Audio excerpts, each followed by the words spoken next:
আসসালামু আলাইকুম। আমি রায়হান আহমদ, সভাপতি প্রতিষ্ঠাতা বিশ্ব মানবাধিকার রক্ষা সংঘ।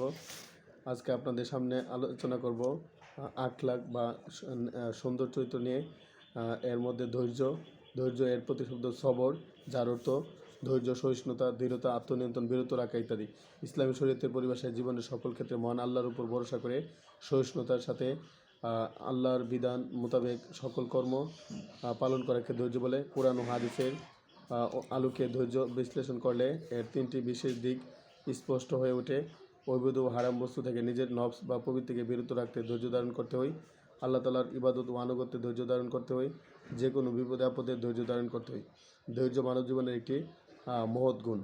এটি মানব জীবনের সফলতার চাবিকাঠি। ধৈর্যের অনুশীলন ছাড়া ব্যক্তিগত ও সমষ্টিগত জীবনে সাফল্য অর্জন করা যায় না।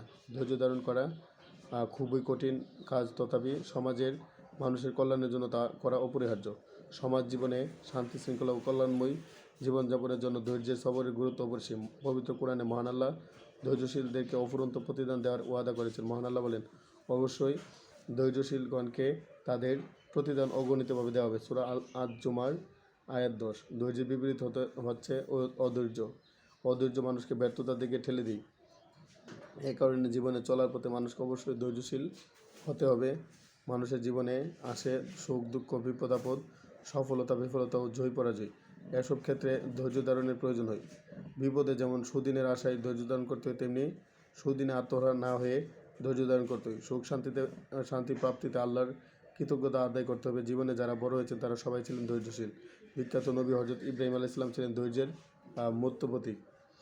জালিম শাসক নমরুদের মূর্তি পূজার বিরোধিতা করায় তিনি অগ্নিকুণ্ডে নিক্ষিপ্ত হয়েছিলেন। তিনি আল্লাহ ছাড়া কারো কাছে সাহায্য চাননি। এমনিভাবে হযরত আইয়ুব আলাইহিস সালাম ও কঠিন দুরারোগ্য ব্যাধিতে আক্রান্ত হয়েছিলেন। তার দেহে পচন ধরেছিল, শরীর থেকে গোশত খসে পড়েছিল, আত্মীয় স্বজন তাকে ত্যাগ করেছিল, তার সন্তানাদি মারা গিয়েছিল, তার ঘরবাড়ি সব ধ্বংস হয়ে গিয়েছিল। এমন কঠিন মুহূর্তেও তিনি ধৈর্য হারা হননি। আমাদের নবী হযরত মুহাম্মদ সাল্লাল্লাহু আলাইহি ওয়াসাল্লামও ধৈর্যের চরম পরীক্ষায় উত্তীর্ণ হয়েছিলেন।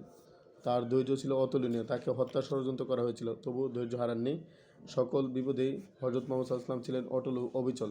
শরীয়তের বিধান পালন করতেও ধৈর্যের প্রয়োজন হয়। দৈনিক 5 ওয়াক্ত সালাত আদায়, রমজান মাসের সিয়াম পালন, প্রচুর অর্থ ব্যয় করে হজ সম্পাদন, সঞ্চিত সম্পদের 40 ভাগের 1 ভাগ যাকাত হিসাবে প্রদান ইত্যাদি ক্ষেত্রে প্রচুর ধৈর্য ধারণ করতে হয়। এমনিভাবে ব্যক্তিগত, সামাজিক ও রাষ্ট্রীয় জীবনের বিভিন্ন স্তরে ধৈর্য ধারণের ভূমিকা খুবই গুরুত্বপূর্ণ। আমরা সকল বিপদ আপদে ধৈর্য ধারণ করব।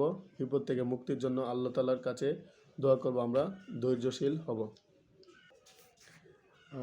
আমার একটি সংগঠন আছে, বিশ্ব মানবাধিকার রক্ষা সংঘ, আর ইউটিউব চ্যানেলে রায়হান আহমদ 199 এই ভিডিওটা আপনারা পাবেন।